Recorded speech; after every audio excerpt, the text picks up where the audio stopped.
is the Diary of a Lady Band Director podcast.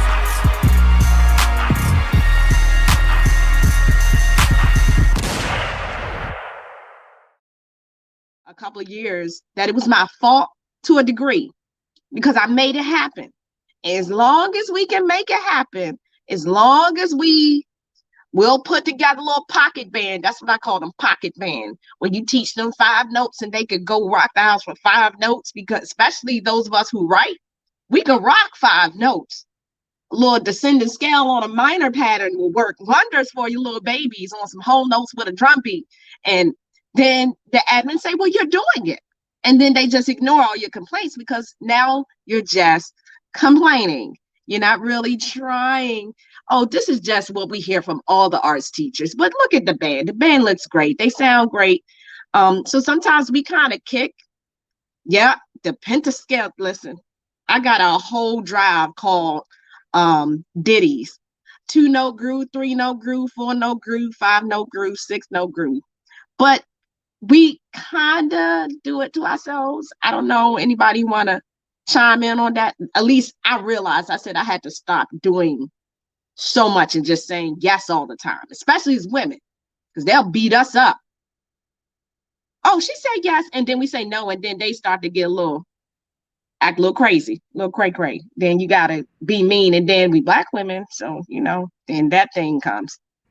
Listen, that is the ultimate struggle. Like when I tell you, like by the end of my 3rd year teaching, I'm sitting in the office like rocking, singing Sam Cooke's "Change Is Gonna Come" song, because like I was just so done with with like the scheduling situation, and like they want to schedule the kids, but then like any little thing happens, oh, we need the band here, we need the band there. My principal at the time told me, well, the band's too small. Well, yeah, because where I was working didn't have a feeder system, and they opened a new school, took half my band, so we went from like 50, 60 down to like 15, 20 in one school year. It was terrible.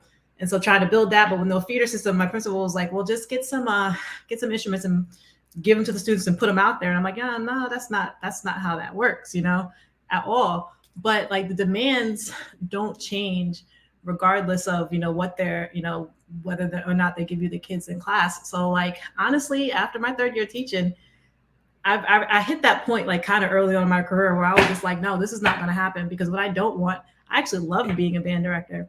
And what I don't want, I got my first little wrinkle right here because 3 years doing this every day. So I got like a, that going on, lots of gray up here, like all of that. What I don't want is to be burnt out in a career that I actually love. Like I used to be a pre-med student. I didn't give up being a doctor to come do something that I hate all the time. That's a lot of money to give up. I didn't do that. I want to be a band director. I want to do music, but people, they will like suck the love out of it if you let them, and you can overwork yourself. Like Krystal, like what you were saying, like that is something that like my husband and I talk about all the time. It's like, are we doing too much by showing that we can do it? But at the same time, you don't want to let your kids down, right?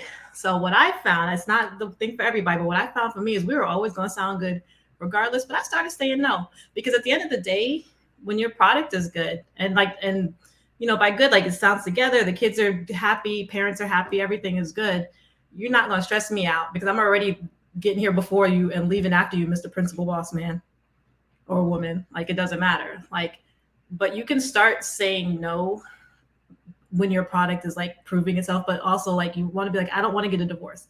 I don't want to have a heart attack. I don't want to be stressed out. I don't want to have to be taking mental health like medications because I'm stressed out trying to make this work, because y'all are doing everything, in your power to keep us from being successful. So we're going to play this. We're going to go here. We're going to play this. We're going to do what we can. And I'm going home to the kids I don't have, but it's okay. I'm going home because at the end of the day, I'm not going to stress myself out and kill the one thing that I love because you're not listening to the expert in the field right now, which is me. How are y'all saying no? How have y'all begun to say no? Have you begun to say no? No. No. It's a full sentence. No. Okay. I don't know. The no, I had an administrator that did not accept no. I left that administrator, but I stayed there far too long. And it was because we had a situation where there was another band director. The march band was combined. And I have a child. He's 11. He only knows the band room. He only knows after school up until this year, all of his life, from infancy to when he was holding a bottle. I mean, I used to march around the building with him around my neck.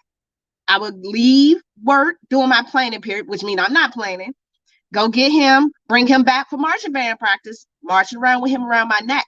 And then I had a principal, not at my former school, who kind of got sideways because we would get ready for a parade that was kind of like competition level parade, middle school band.